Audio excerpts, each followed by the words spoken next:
Marshall Peak, Kabanata 5637. Ginawa ang malaking pagkakamali. Noong 6th grade Heaven Opening Realm pa lang si Yang Kai, ginamit niya ang World Force ng Star Boundary para salakayin ang 7th grade Heaven Opening Realm na si Zuo Quanwei mula sa Thousand Crane Paradise.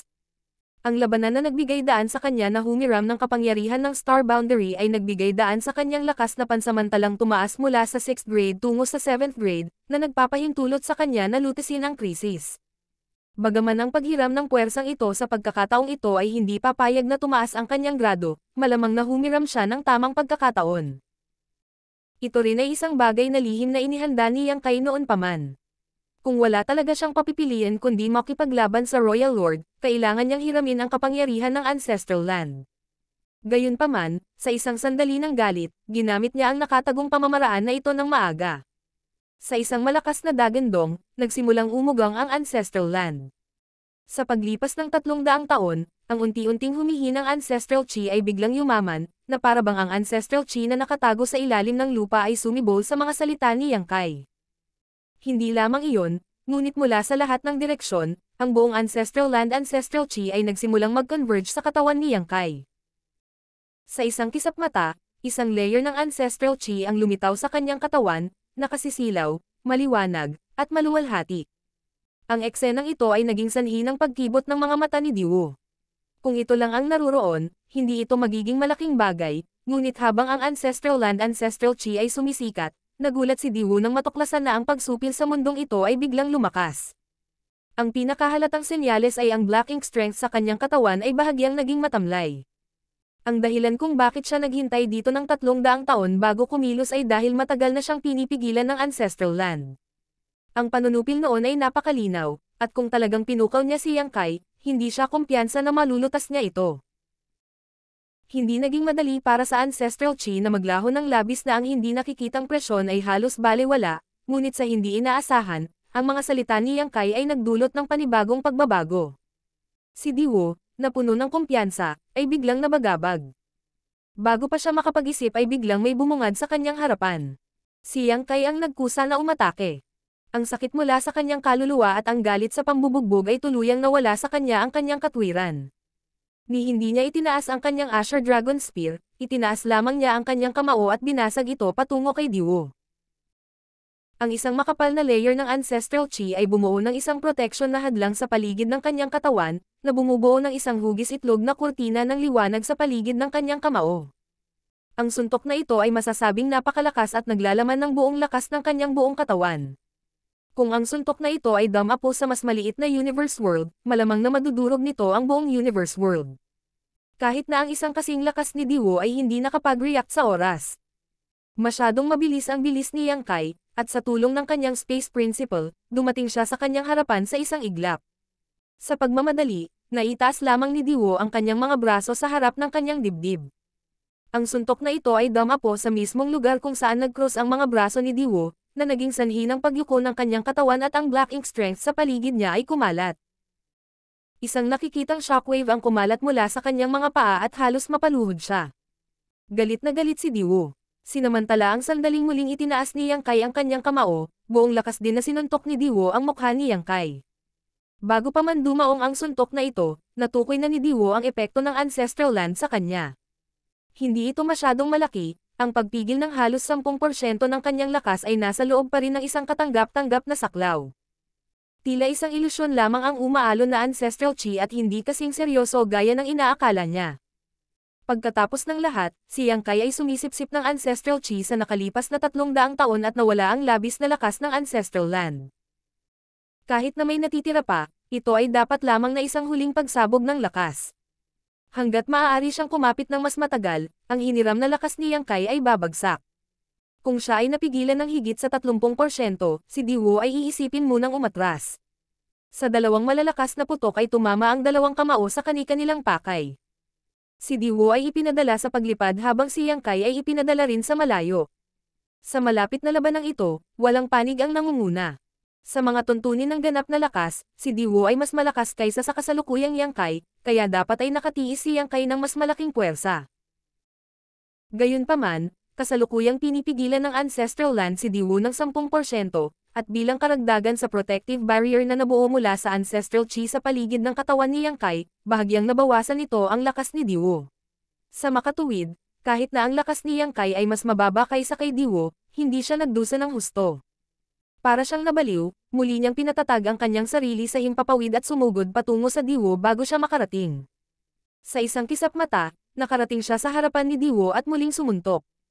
Natigilan si Diwo. Nakalaban niya ang maraming 8th grade human race master sa nakaraan, ngunit hindi pa siya nakatagpo ng ganoong sitwasyon noon. Ang susi ay ang kanyang kasalukuyang kalaban ay nagpapakita ng mga palatandaan ng pagkawala ng kanyang pagkamakatuwiran, na ginagawang mahirap hulaan. Sa pagharap sa hindi makatwiran at marahas na close combat attack ni Yang Kai, maaari lamang niyang subukan ang kanyang makakaya upang labanan. Sa ilang sandali, dalawang figure ang lumipad sa Ancestral Land, na patuloy na nagpapalitan ng suntok at sipa. Lubhang buhay na buhay ang eksena, ngunit wala ni Katie Ting na bakas ng isang Master Demanor. Gayunpaman, nang ang eksenang ito ay nahulog sa mga mata ng 4 na Territory Lords, pati na rin ng Territory Lords na namamahala sa 4 Gates at 8th Palaces Array, lahat sila ay lihim na nagulat.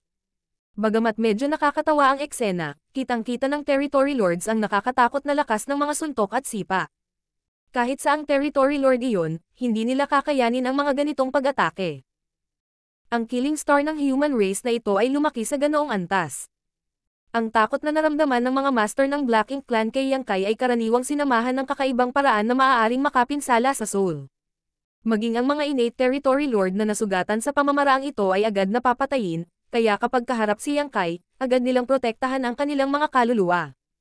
Tungkol sa lakas ni Yang Kai, talagang wala silang takot. Maaaring mas malakas si Yang Kai kaysa sa isang ordinaryong 8th grade Heaven Opening Realm Cultivator, ngunit gaano man siya kalakas, mayroon pa rin siyang limitasyon. Isinasantabi ang kakaibang paraan na maaaring makapinsala sa kaluluwa, 2 o 3 innate Territory Lord na nagtutulungan ay sapat na upang labanan siya. Ito ang layunin at patas na pagsusuri ng lahat ng Territory Lords na nakipag-ugnayan kay Yang Kai dati. Karamihan sa impresyon ng mga master ng Black Ink Clan kay Yang Kai ay nasa antas na ito lamang. Kaya sa pagkakataong ito, pagkatapos gamitin ni Yang Kai ang soul-shattering spike, naramdaman ni Diwo na isa siyang walang ngipin na tigre, walang dapat katakutin. Hindi lamang ganoon ang naisip ni Diwo, ngunit ang iba pang mga Territory Lords ay nag-isip din. Talagang ito ang pinakamagandang pagkakataon para patayin si Yang Kai, kung hindi, kapag nakabawi siya at nahawakan muli ang pamamaraang ito, magiging mahirap. Gayunpaman, nang talagang nagsimulang mag-away sina Diwo at Yang Kai, napagtanto ng mga master ng Black Ink Clan na ang mga bagay ay hindi tulad ng kanilang naisip. Talagang nahulog si Yang Kai sa isang hindi magandang posisyon, ngunit ang katotohanan na nagawa niyang makipaglaban sa isang pseudo-royal lord sa ganoong sukat at hindi napatay sa ganoong kaikling panahon ay lampas sa inaasahan ng lahat. Siyempre, ito ay dahil si Diwo ay pinigilan ng Ancestral Land, ngunit nangangahulugan din ito na ang lakas ni Yang Kai ay higit na lumampas sa kanilang pangunawa. Tila lahat ito ay salamat sa 2,000 taon ng liblib na paglilinang ni Yang Kai. Ang Territory Lords ay parehong nabigla at lihim na natuwa. Ang gayong tao ay mapalad na walang pag-asa na maabot ang 9th grade sa kanyang buhay. Kung magkakaroon siya ng pagkakataong maabot ang 9th grade, ang lahat ng Black Ink Clan at maging ang mga Royal Lord ay hindi makatulog o makakain ng mapayapa. Sa gitna ng matinding labanang ito, nakahanap si Diwo ng pagkakataon na makawala sa pagkakasalubong ni Yang Kai at bahagyang pataasin ang distansya sa pagitan nila, patuloy na ginagamit ang kanyang secret technique para salakayin si Yang Kai. Masasabi rin niyang hindi tama ang mental state ni Yang Kai sa sandaling ito. Ito ay malamang na ang mga epekto ng paggamit ng ganoong kakaibang paraan, na siyang dahilan kung bakit siya ay patuloy na naniningil sa kanya. Ito ay isang magandang pagkakataon para sa kanya.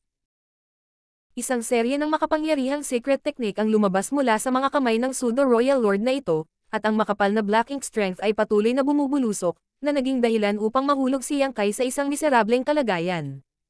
Maging ang ancestral chi barrier sa kanyang katawan ay patuloy na napupunit at naibabalik. Ang kapangyarihan ng Ancestral Land ay patuloy na nagtipon patungo sa kanya, na nagiging isang matatag na hadlang na bomb alot sa kanya.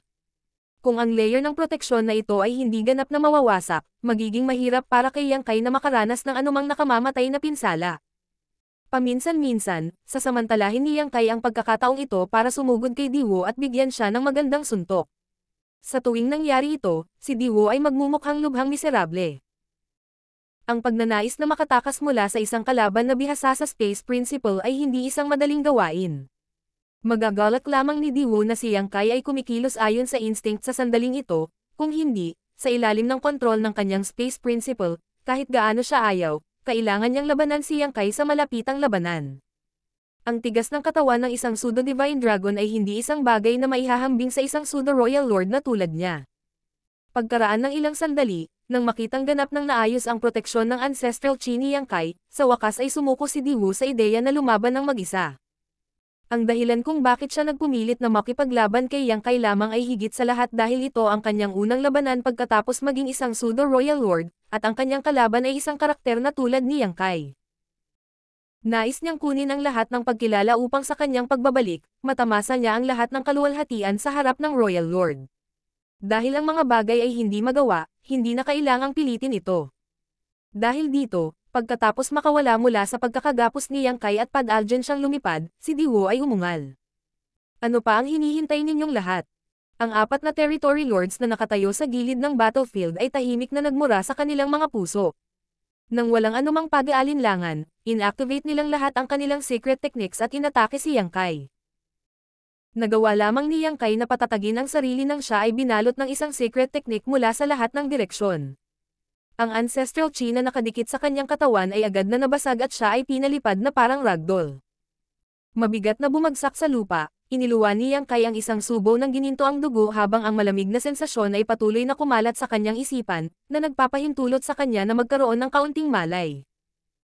Ang Soul Warming Lotus ay patuloy na ginagamit ang kapangyarihan nito upang ayusin ang kanyang nasirang soul, ngunit sa pagkakataong ito, ang kanyang mga pinsala ay medyo malubha, at ngayon lang ito nagkabisa. Ang sarili niyang sitwasyon at ang krisis sa paligid niya ay medyo naliligaw sa kanya, ngunit bago niya ito mapag-isipan ng malalim, marami pang secret technique ang dumating. Isinaaktibo ang kanyang lakas upang protektahan ang kanyang sarili, ang Ancestral Chi ay muling namuo sa isang makapal na defensive barrier, ngunit tumagal lamang ito ng isang hininga bago muling nabali. Habang dinamba ng iba't ibang secret technique ang kanyang katawan, naramdaman ni Yang Kai ang kanyang 5 viscerae at 6 na bituka, at ang kanyang mga buto ay parang nabali. Hindi napigilan ng puso ni Yang Kai na lumubog habang ang kanyang nalilitong kamalayan sa wakas ay muling nalinaw.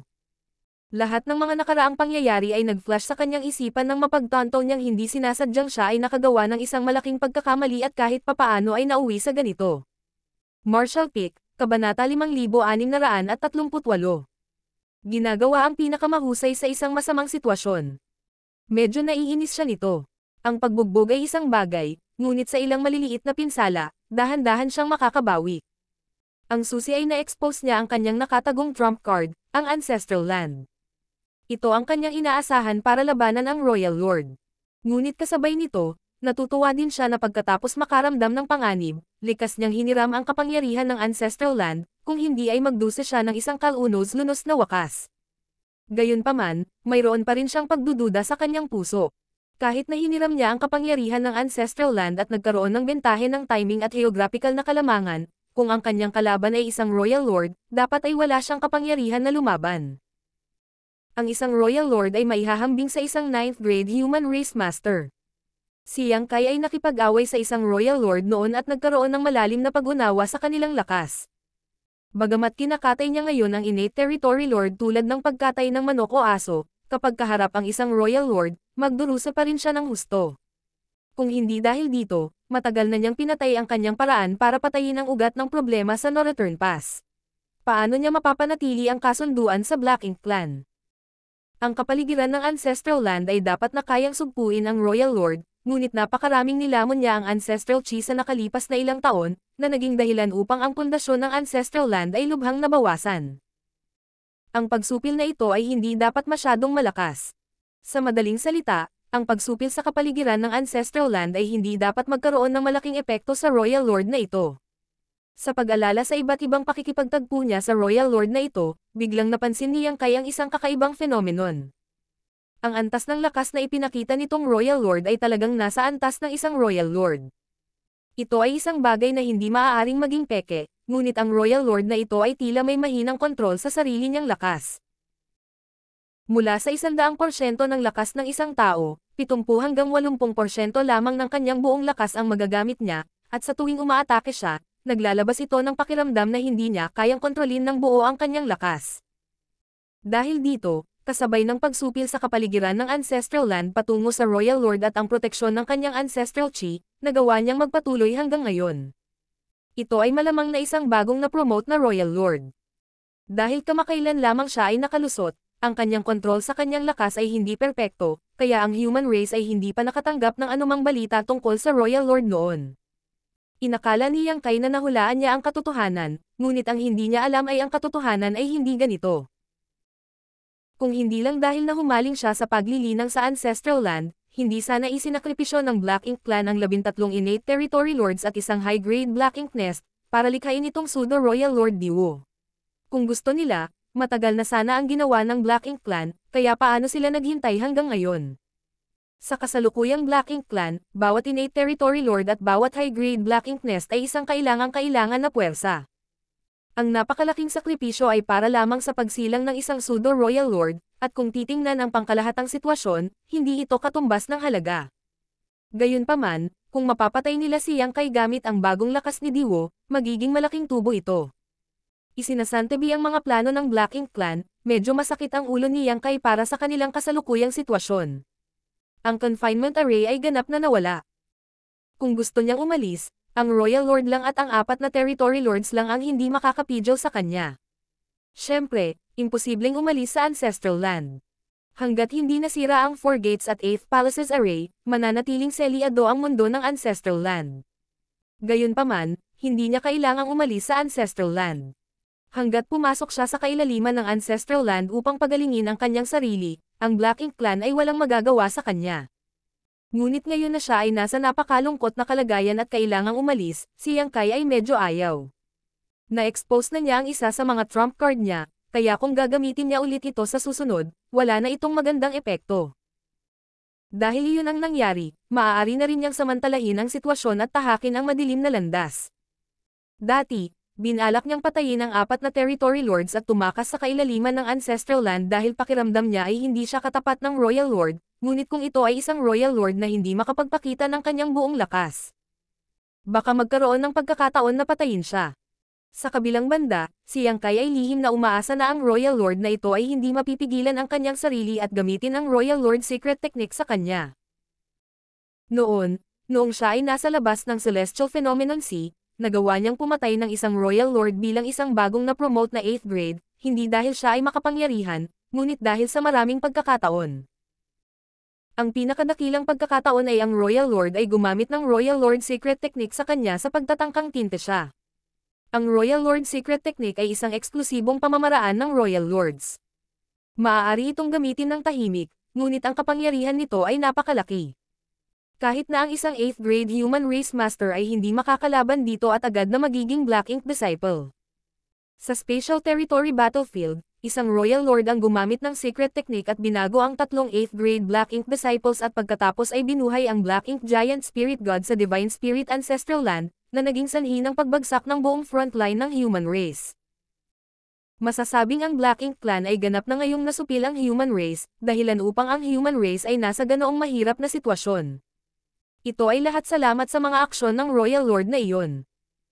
Kung hindi dahil sa 3 8th grade Black Ink Disciples na binago ng Royal Lord ang lihim na pamamaraan, nang walang muling pagkabuhay ng Black Ink Giant Spirit God, ang hukbo ng human race ay makakalaban pa rin sa Black Ink Clan sa Spatial Territory Battlefield.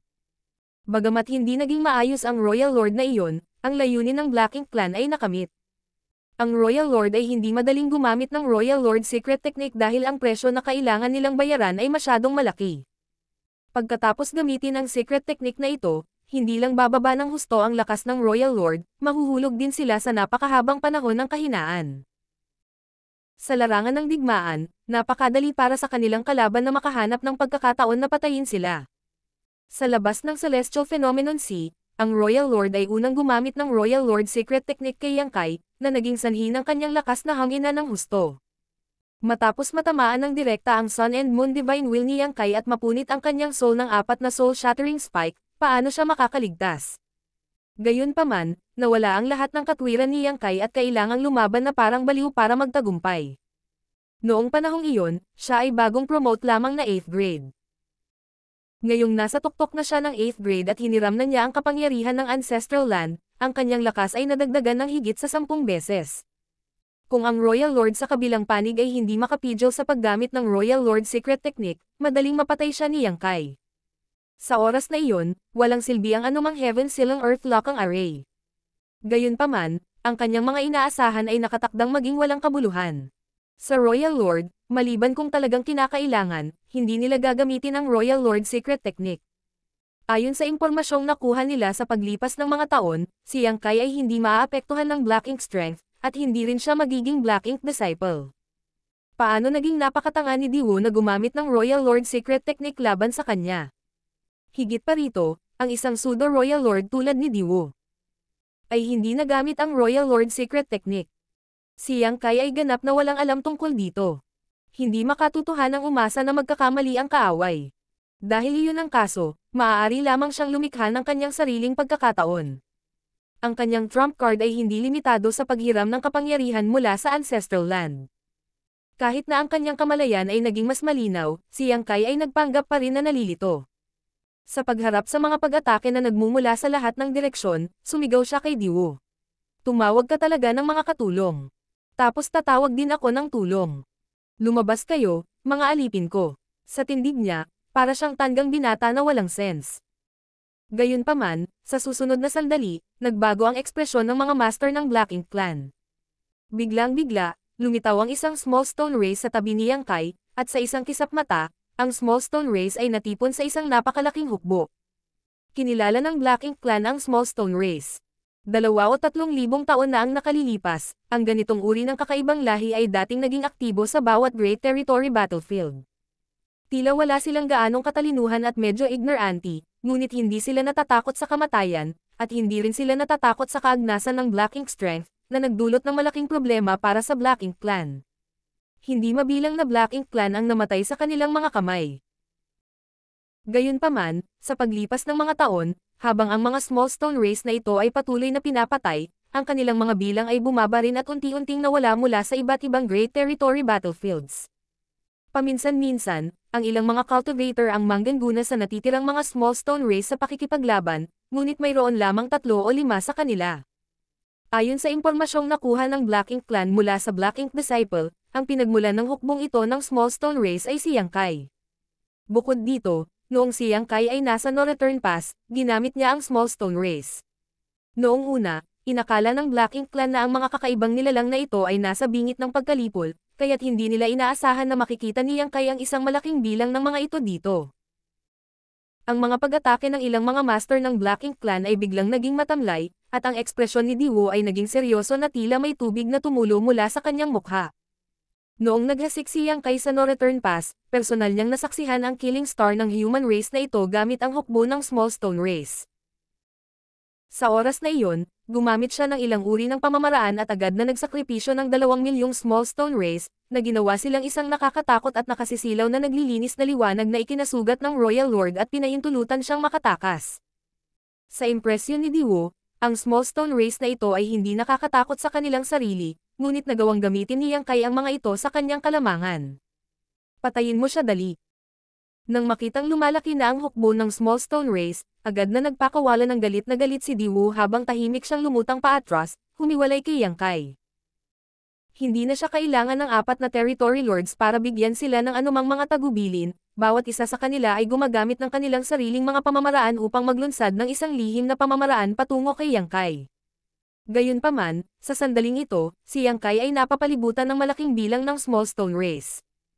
Bagamat ang mga pag-ataking ito ay pumatay ng malaking bilang ng small stone race, hindi nila nagawang saktan si Yang Kai kahit kaunti.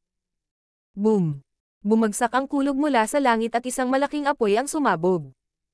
Ang Territory Lord at ang 7th grade Black Ink Disciples na namamahala sa Great Array ay nagawang i-activate ang kapangyarihan ng Killing Array at napatay ang small stone race na hukbo.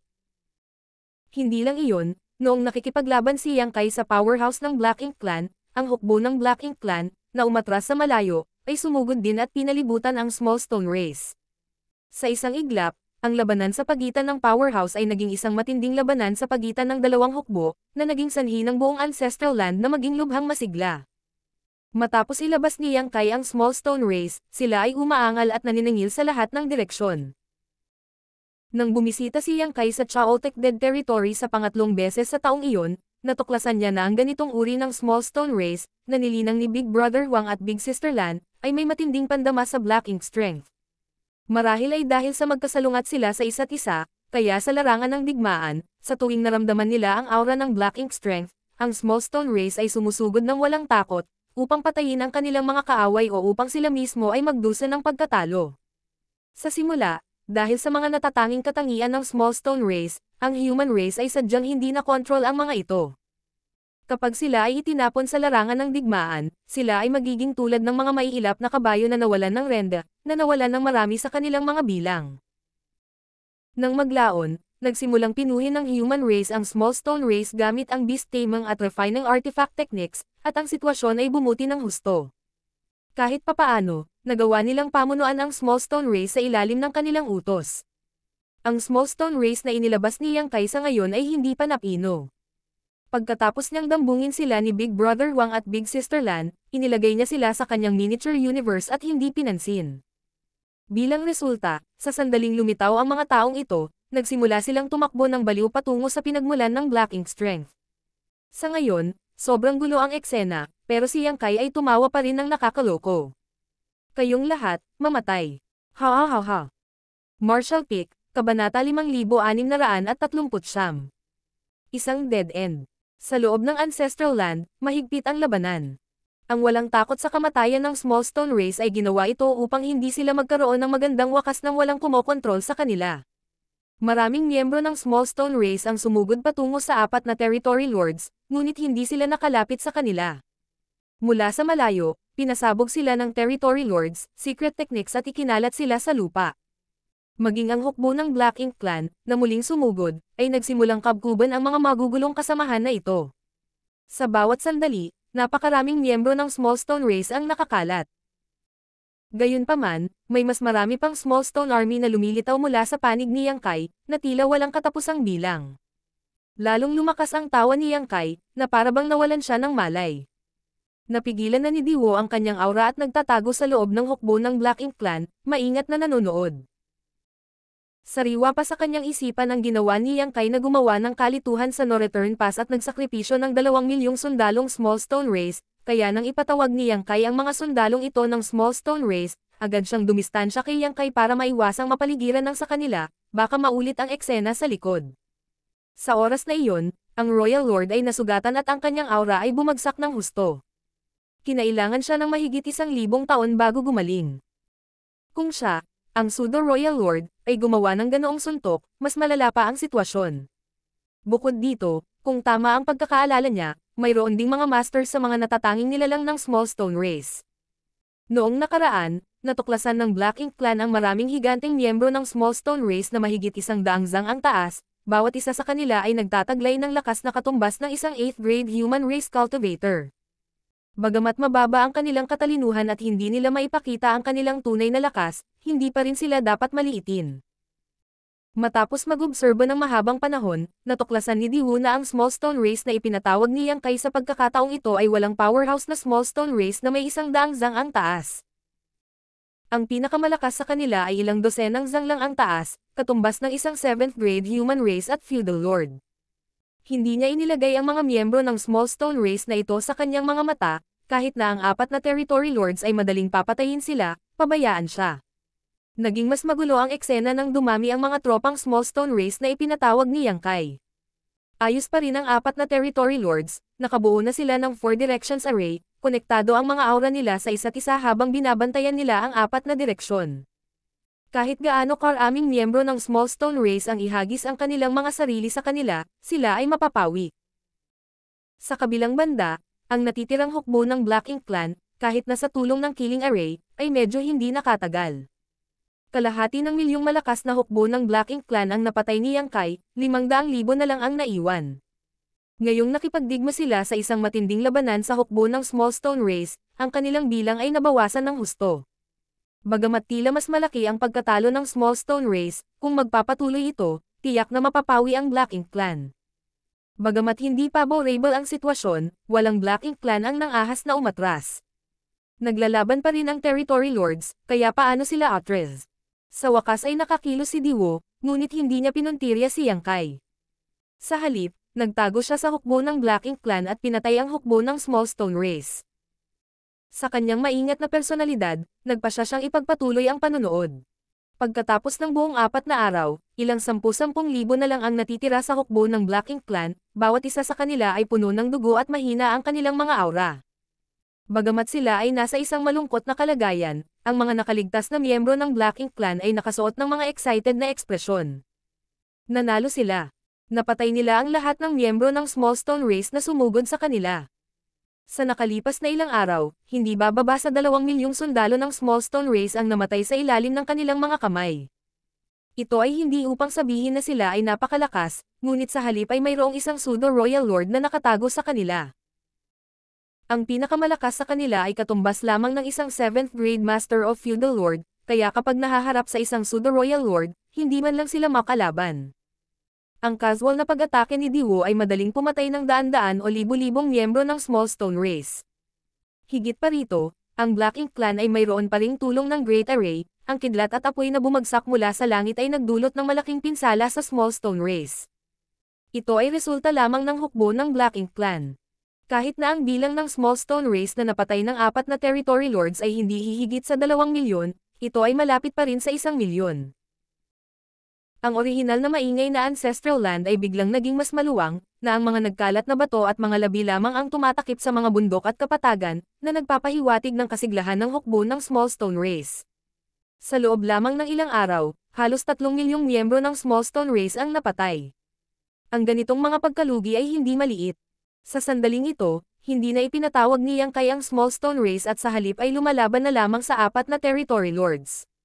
Puno ng galit ang mukha niya at duguan ang mga mata, pabago-bago ng aura na parang hindi stable ang mental state niya. Muli siyang sumugod patungo sa isa sa 4 na Territory Lords, para lamang muling mapalipad pabalik. Kung hindi dahil sa hiniram niya ang kapangyarihan ng Ancestral Land at ginamit ang Ancestral Chi para bumuo ng hindi malalampasan na hadlang sa paligid ng kanyang katawan, mahihirapan siyang makatiis. Siyempre, ang pagsupil sa Ancestral Land sa mga Territory Lord ay napakahalaga din. Kahit na ang isang pseudo-royal lord tulad ni Diwo ay napigilan ng kasalukuyang pagsupil ng Ancestral Land, lalo pa ang mga Territory Lords. Ang 4 na Territory Lords ay mas napigilan pa, mga 20 hanggang 30% ng kanilang lakas. Sa one-on-one fight, mahirap para sa kanila na maging kalaban ni Yang Kai, ngunit sa kanilang 4 na bumubuo ng 4 Directions Array, kahit aling Territory Lord ang sinugod ni Yang Kai, ito ay katumbas ng pagharap sa kanilang pinagsamang pag-atake. Sa ganitong sitwasyon, paano mananalo si Yang Kai? Masasabing ang 4 na Territory Lords na nagtutulungan ay talagang mas mababa kaysa kay Diwo, ang pseudo-royal lord, ngunit sila ay mas malakas kaysa sa isang innate Territory Lord sa kanyang pick. Ito rin ang dahilan kung bakit nila kayang labanan si Yang Kai. Sa simula, nang harapin ng 4 na Territory Lord si Yang Kai, ang pamatay na bituin na ito, nakaramdam pa rin sila ng takot. Gayunpaman, pagkatapos ng isang direktang paghaharap, bigla nilang napagtanto na ang taong ito ay hindi kasing lakas ng kanilang naisip. Sa madaling salita, hindi dahil sa hindi siya sapat na lakas, kundi pagkatapos gamitin ang kakaibang pamamaraan na iyon na maaaring makapinsala sa kaluluwa ng isang tao, dumanas siya ng matinding pagsalungat, at ang kasalukuyang Yang Kai ay malinaw na medyo magulo ang ulo. Sa mga salita ng human race, ang taong ito ay isa ng hanggal at hindi maipakita ang kanyang buong lakas. Naging dahilan ito upang kumalma ang Territory Lords. Ang Small Stone Race ay nalipol at si Yang Kai ay nahulog sa ganoong sitwasyon. Hanggat nabigyan sila ng sapat na oras, tiwala sila na unti-unti nilang mauubos si Yang Kai hanggang sa mamatay. Ang Ancestral Chi sa Ancestral Land ay hindi maaaring maging walang hanggan, kaya kapag hindi na siya nito maprotektahan, natural na ang kamatayan niya. Pinapatay si Yang Kai. Ito ay isang nakakaantig na karangalan. Kung nais ng Royal Lord na lumikha ng isa pang pseudo-royal lord sa hinaharap, ang iilan sa kanila ay tiyak na magiging unang makakakuha ng mga huling resulta, tulad ni Diwo. Hindi dahil ayaw ng innate Territory Lords ng karagdagang kapangyarihan, ito ay maaari lamang silang maging pseudo-royal lord sa pinakamaraming bagay, at ang presyo na kailangan nilang bayaran ay masyadong malaki. Maliban kung talagang kinakailangan, imposible para sa kanila na maging pseudo-royal lord. Gayunpaman, ang kanilang hiling ay nakatadhana na maging walang kabuluhan. Sa pagkakataong ito, responsibilidad ni Diwo ang pagpatay kay Yang Kai, at ito ang layunin ng kanyang kapanganakan bilang pseudo-royal lord. Ngayong bumuti na ang sitwasyon, paano maibibigay ni Diwo ang karangalan na patayin si Yang Kai sa ibang territory lord? Kung iyon ang kaso, ito ay magmumukhang masyadong incompetent. Pagkatapos ng ilang araw ng pagmamasid, sa wakas ay nakumpirma ni Diwo ang isang bagay. Si Yang Kai ay nasa dulo ng kanyang lubad. Sa pagharap sa ganoong sitwasyon, imposible para sa kanya na ibalik ang mga talahan na yan. Hindi napigilan ni Diwo na medyo gumaan ang pakiramdam na ginamit ni Yang Kai ang kanyang secret technique at tuluyang nailantad ang kanyang trump card. Ang paghiram ng kapangyarihan ng ancestral land at ng 3 milyong sundalong small stone race ay tiyak na kanyang nakatagong trump card. Kung ginamit niya ang dalawang pamamaraang ito para harapin siya habang siya ay may malay. Kung talagang nangyari ang ganoong sitwasyon, siguradong mababaliw siya. Sa oras na iyon, sa lakas na ipinakita ni Yang Kai, malaki ang posibilidad na mabaygo ang operasyong ito. Kinilig si Diwo sa naisip.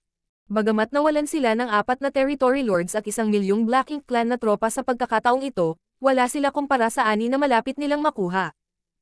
Nang si Yang Kai ay muling pinalipad ng isa sa mga territory lords, ang ancestral chi light barrier sa paligid ng kanyang katawan ay naging sobrang dim, at si Diwo ay hindi na nagdalawang isip at nagmamadaling lumabas. Bumagsak si Yang Kai sa lupa, ngunit bago pa man niya mapatatag ang kanyang sarili, nagpakita na si Diwo sa kanyang harapan. Gamit ang kanyang kamay bilang isang talam, nagpadala siya ng isang marahas na pagsabog ng enerhiya na tumagos sa proteksyon na hadlang ng kanyang ancestral chi at sa dibdib ni Yang Kai. Si Diwo ay umungal. Mamatay. Tagumpay. Biglang natuwa ang puso ni Diwo. Nararamdaman pa niya ang tibok ng puso sa dibdib ni Yang Kai. Napakalakas ba ng tibok ng puso na iyon? Napakunot-noo si Diwo, likas na naramdaman na may mali, at tumangala. Si Yang Kai ay nakatayo sa kanyang harapan, hindi gumagalaw, ang kanyang itim na buhok ay nakasabit sa kanyang noo, isang makapal na anino na nakaharang sa kanyang mga mata, na ginagawang imposibleng makita ang kanyang ekspresyon. Ang sulok lang ng kanyang bibig ay biglang kumulo. Kaagad pagkatapos, narinig ni Diwo ang isang bagay na nagpatayo ng kanyang balahibo. Sa wakas ay hindi mo na napigil ang tumalon palabas. Biglang inangat ni Yang Kai ang kanyang ulo at agad na nakita ni Diwo ang isang pares ng pulang dugo na mga mata na puno ng kalupitan at layuning pumatay, ngunit walang kabaliwan sa kanila. Siya ay niloko. Ang kaisipang ito ay agad na pumasok sa isip ni Diwo. Ang nakita niya ay ang ipinakita lamang sa kanya ni Yang Kai, dahilan upang isipin niya na ang human race killing star na ito ay nasa estado ng pagkalito at hindi sinasadyang inilantad ang kanyang mga trump card ng sunod-sunod, na nagpaisip sa kanya na ang kanyang kalaban ay walang kapangyarihan na labanan ang pinagsamang pag-atake ng 4 na territory lords, na nagpaisip sa kanya na ang kanyang kalaban ay umabot sa dead end. Ang lahat ay para lang maakit siya dito. Ngunit ano ang gagawin niya? Sa ganoong desperado na sitwasyon, mayroon ba siyang anumang paraan upang ibalik ang mga talahan na yan? Ano man ang gustong gawin ni Yang Kai, hindi siya papayagan ni Diwo na malayang gamitin ito. Sa sandaling bumagsak ang boses ni Yang Kai, biglang idiniin ni Diwo ang kanyang kamay sa dibdib ni Yang Kai. Hanggat malapit lang siya ng 1 pulgada, matutusok niya ang puso ni Yang Kai. Para sa isang 8th grade Heaven Opening Realm Cultivator tulad ni Yang Kai, maaaring hindi ito isang nakamamatay na pinsala, ngunit ito ay tiyak na sapat upang masugatan siya ng husto. Gayunpaman, katatapos lang niyang ibigay ang kanyang lakas ng isang malaking kamay ang humawak sa kanyang palso, nagpapadala ng isang pagsabog ng enerhiya na naging dahilan upang hindi kumikibo ang talim ng kamay ni Diwo. Sa mga tuntunin ng paglilinang, si Diwo, isang pseudo-royal lord, ay talagang mas malakas kaysa kay Yang Kai, ngunit sa mga tuntunin ng dalisay na lakas, si Yang Kai, isang pseudo-divine dragon, ay mas malakas kaysa kay Diwo. Sa sobrang lapit na distansya, paano makakakilos si Diwo? Dahil sa biglaang pagbabagong ito, hindi natarante si Diwo at sa halip ay kinuyam ang kanyang kabilang kamay at sinuntok ang mukha ni Yang Kai. Ngunit bago pa niya ito matamaan, mahigpit na hinawakan ito ng kabilang kamay ni Yang Kai. Ang isa ay pseudo-royal lord habang ang isa ay pseudo-divine dragon. Pareho silang nakatayo wala pang kalahating talampakan ang layo sa isa't isa habang naglalaban. Martial Peak, Kabanata 5640. Sun and Moon Divine Seal. Si Diwo ay nasa isang kumpletong kawalan. Ang dalisay na lakas ni Yang Kai ay isang bagay na hindi pa niya naranasan noon, na nagdulot sa kanya ng matinding pananakit sa kanyang palso. Sa susunod, huwag mong hayaang hintayin ka ng iba ng matagal. Umungo si Yang Kai habang hinahampas niya ang kanyang ulo sa ulo ni Diwo. Ang marahas na lakas ng suntok ay parang isang buong mundo na bumagsak sa ulo ni Diwo, dahilan para medyo nahihilo siya at halos gumuho ang black ink strength na pinapaikot niya sa kanyang katawan. Ang biglaang pagliko ng mga pangyayari ay nagulat sa Territory Lords sa Four Direction Arrays. Akala nila ay madali siyang mahuhuli ni Diwo, ngunit sa huli, nabigla sila. Sa kanilang gulat, wala silang pakialam sa kahit ano pa at mabilis na gumamit ng serye ng secret techniques para subukang iligtas si Diwo. Boom! Ang protective layer ng Ancestral Chi sa paligid ng katawan ni Yang Kai ay pinunit ni Diwo. Ang kasalukuyang siya ay tunay na umaasa sa lakas ng kanyang pisikal na katawan upang mapaglabanan ang marahas na pag-atake ng apat na Territory Lords. Kahit na ginagamit niya ang lakas ng kanyang miniature universe para protektahan ang kanyang sarili, mahirap pa rin para sa kanya na ipagtanggol ang kanyang sarili. Sa isang iglap, ang kanyang balat at laman ay napunit at ang kanyang gininto ang dugo ay tumalsik ng husto. Sapat na ba kayong lahat? Matagal ko na kayong tinitiis. Umungol si Yang Kai. Isang napakaliwanag at kakaibang pattern ang biglang lumitaw sa likod ng kanyang mga kamay. Sun and Moon Divine Seal. Ang mga marka ay naglabas ng napakalalim na enerhiya na nakuha ng dalawang puwersang ito at nakakalat sa buong ancestral land, na naging sanhi ng biglang pagkinang ng mga bangkay ng small stone race. Ang mga ilaw ay pinaghalong dilaw at asol, sobrang dalisay. Noong una silang lumitaw, hindi gaanong marami sa kanila, ngunit sa isang kisap mata, sila ay siksikan, na puno ang buong larangan ng digmaan ng dalawang ilaw na ito. May kabuuang 3 milyong miyembro ng small stone race ang nahulog sa lupang ito. Kung napagmasdan ng mabuti ni Diwo noon, matutuklasan niya na ito ay 2 miyembro ng small stone race na may ganap na magkaibang katangian. Ang Sun Small Stone Race at ang Moon Small Stone Race ay sinakop ang kalahati ng lupain.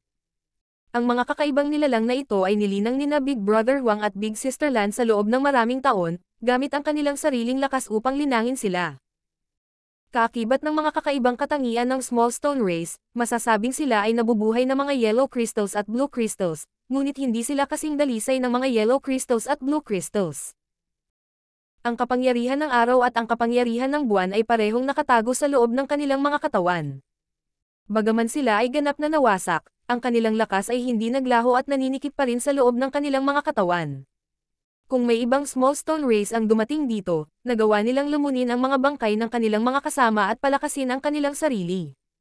Ang sakripisyo ng 3 milyong miyembro ng small stone race na ito ay hindi ganap na walang kabuluhan. Dahil nagpasya siyang ipatawag ang small stone race, si Yang Kai ay nagpaplano para sa sandaling ito. Ang Black Ink Clan ay hindi kailanman naisip na ang patay na small stone race ay makakapagpakita ng hindi kapanipaniwalang kapangyarihan. Pagkatapos ng lahat, mayroon lamang 12 ng mga divine spirit na nakakuha ng mga Sun and Moon Divine Seal, at wala sa kanila ang nakagamit ng ganoong kakaibang pamamaraan sa harap ng Black Ink Clan. Inakala ni Diwo na siya ay naging maingat, ngunit pinatunayan ng katotohanan na ang karunungan ng human race ay isang bagay na hindi niya kailanman mauunawaan. Nang bumalik siya sa kanyang katinoan mula sa kanyang pagkahilo, ang dalawang kulay na ilaw na lumitaw sa harap ng kanyang mga mata ay nagparamdam sa kanya ng matinding pagkaalarma. Muli niyang naalala ang eksena ni Yang Kai na nag-amok sa No Return Pass. Ang black ink strength sa kanyang katawan ay lumundag habang sinusubukan niyang kumawala mula sa pagkakahawak ni Yang Kai habang umuungal. Bilisan mo. Huli na. Malamig na bamantong hininga si Yang Kai, hinihimok ang dalawang marka sa likod ng kanyang kamay. Ang dilaw at asol na dagat ng liwanag ay mabilis na nagsanib at nagkondensed, ang dalawang kulay ay kumukupas sa isang kisap mata at nagiging purong liwanag. Ang liwanag ay unti-unting namuo at naging bola ng liwanag na sumasakop sa buong larangan ng digmaan, na bumubuo ng isang magandang tanawin. Ang oras ay tila nagyelo sa sandaling ito. Sa ilalim ng dalisay na purifying light, dahil ang malaking bilang ng Black Ink Clan ay namatay sa labanan, ang nakakalat na Black Ink Strength ay agad na dinalisay, na parang hindi pa sila umiiral. Ang nakaligtas na ilang 10,000 sundalo ng Black Ink Clan ay parang mga langgam na itinapon sa isang kaldero ng langis, sumisigaw sa sakit habang sila ay nagpupumiglas, ngunit hindi nila nagawang labanan ang kaagnasan ng purifying light. Ang Black Ink Strength sa kanilang katawan ay mabilis na natunaw at ang kanilang mga aura ay hamina. Ang mga mahihina ay mabilis na namatay sa lugar, habang ang mga mas malakas ay halos hindi nakaligtas. Ang apat na Territory Lords ay muling naglunsad ng kanilang secret techniques patungo kay Yang Kai, ngunit bago pa man nila ito maabot, mabilis silang pinahina ng purifying light. Sa oras na matamaan nila si Yang Kai, nawalan na sila ng kapangyarihan. Hindi lamang iyon, ngunit tinitiis din nila ang sakit mula sa naglilinis na liwanag, na patuloy na kinakalawang ng naglilinis na liwanag, na tinutunaw ang kanilang pundasyon at lakas. Sa harap ni Yang Kai, si Diwo ay ganoon din. Ang kanyang lakas ang pinakamalakas, at nakatayo kasama si Yang Kai, ang naglilinis na liwanag dito ay ang pinakamakapal. Sa sandaling ito, ang Pseudo-Royal Lord na ito ay mukhang isang natutunaw na kandila, ang black ink strength na umaagos mula sa kanyang katawan at dinadalisay ng naglilinis na liwanag. Sa kabutihang palad, bago pa ma-activate ni Yang Kai ang Purifying Light, itinulak niya pasulong ang kanyang talon ng kamay. Bagamat ayaw ni Yang Kai, mabilis lang siyang humiwalay sa kanya upang maiwasan ang kapalaran na sumabog ang kanyang puso. Nang walang anumang mga paghihigpit, si Diwo ay agad na umakyat sa kalangitan at sinubukang tumakas mula sa hanay ng Purifying Light. Gayunpaman, sa sandaling ito, ang puwang sa paligid niya ay naging sobrang lagkit, na para bang walang katapusan itong binabanat. Bagamat saglit na panghihimasok iyon, sapat na iyon para lalo siyang magdusa. Sa loob lamang ng 3 paghinga ng oras, ang nakasisilaw na liwanag ay nawala, ngunit sa 3 paghinga ng oras na ito, ang mga pagkalugi na dinanas ng Black Ink Clan ay lubhang nakakatakot. Sa wakas ay nakalaya si Diwo mula sa mga tanikala ng espasyong ito at nagmamadaling lumabas sa hanay ng Purifying Light. Pagtingin sa ibaba, dumudugo ang kanyang puso. Sa 10,000 nakaligtas na sundalo ng Black Ink Clan, 2,000 lang ang nabubuhay, habang ang iba sa Black Ink Clan ay namatay lahat sa ilalim ng impluwensya ng Purifying Light. Maging ang aura ng 2,000 Black Ink Clan na ito ay hangina ng husto. Ang 4 na Territory Lords na bumuo ng 4 Directions Array. Ang mga aura ng 4 na Territory Lords ay talagang nawala. Hindi nagtagal, nakita ni Diwo si Yang Kai na nakatayo sa gitna ng dugo at dumi, hawak ang isang malaking ulo sa kanyang kamay. Ang ulong ito ay pag-aari ng isa sa mga Territory Lords, at ito ay puno ng ayaw at hindi paniniwala. Halatang hindi niya inaasahan na biglang magbabago ang sitwasyon. Sa orihinal, nasa dulo na ng kanyang lubad si Yang Kai, ngunit sa isang kisap mata, nakontrol niya muli ang sitwasyon at nagawa pa niyang patayin ang 4 na Territory Lords na pinahirapan ng Purifying Light habang tumatakas si Diwo. Noong nakaraan, sa No Return Pass, nagsakripisyo siya ng 2,000,000 sundalo ng Small Stone Race para saktan ang Royal Lord. Ngayong 3,000,000 Small Stone Race Masters ang bumagsak, paano makakalaban ang ilang innate Territory Lords? Sa pagsupil sa Ancestral Land, kung sila ay tinarget ni Yang Kai sa ganoong sitwasyon, kahit na bumuo sila ng battle formation, mamamatay pa rin sila. Nagtama ang kanilang mga mata at sa unang pagkakataon, nakaramdam si Diwo ng kawalan ng lakas at takot. Sa pagkakataong ito, siya ay dumating na puno ng kumpiyansa, ngunit pagkatapos ng mahusay na labanang ito, nagulat siya nang matuklasan niya na ang pagpatay kay Yang Kai ay marahil isang imposibleng gawain. Saglit, hindi niya napigilan ang pakiramdam na umaatres. Tayo na lang dalawa ngayon. Casual na itinapon ni Yang Kai ang ulo na dinadala niya na parang isang basura. Sa paghahambing, ang kanyang mga pinsala ay mas malala kaysa kay Diwo. Ang pinsala sa kanyang kaluluwa ay patuloy na nagpapahirap sa kanyang isip habang ang kanyang pisikal na katawan ay napunit, ngunit sa mga tuntunin ng aura, si Diwo ay mas mababa. Ang kanyang mga mata ay kasing dilim ng kalaliman habang malamig na nakatitig kay Diwo. Handa ka na bang mamatay? Royal Lord. Tumalikod si Diwo at tumakas, sabay na umuungal. Buksan ang hanay. Panay ang operasyon ng 4 Gates at 8th Palaces Array, kung hindi niya ito bubuksan, hindi siya makakatakas. Sa isang utos, lumitaw ang isang puwang sa selyadong mundo, at si Diwo ay bumaril patungo dito na parang kidlat. Gayunpaman, gaano man siya kabilis, hindi niya kayang malampasan si Yang Kai. Sa isang kislap ng kanyang paningin, si Yang Kai ay nakatayo na sa puwang, nakatingin sa ibaba patungo kay Diwo. Naging sanhi ito ng pagkatulala ng mga Black Ink Disciples at ng Territory Lords na namamahala sa Great Array, na hindi alam kung ano ang gagawin. Sa harap ng napakalakas na kalaban, inilabas din ni Diwo ang lahat ng kanyang lakas at naging isang Black Ink Cloud, na umaakay patungo kay Yang Kai. Dahan-daang iniunat ni Yang Kai ang kanyang kamay, at habang sumisigaw ang Golden Crow, sumikat ang dakilang araw. Isa pang kabilugan ng buwan ang bumangon, nagpapadala ng malamig na liwanag. Lumitaw ang araw at buwan, at sa ilalim ng liwanag ng araw at buwan, ang anyo ni Yang Kai ay lumitaw na parang isang Diyos.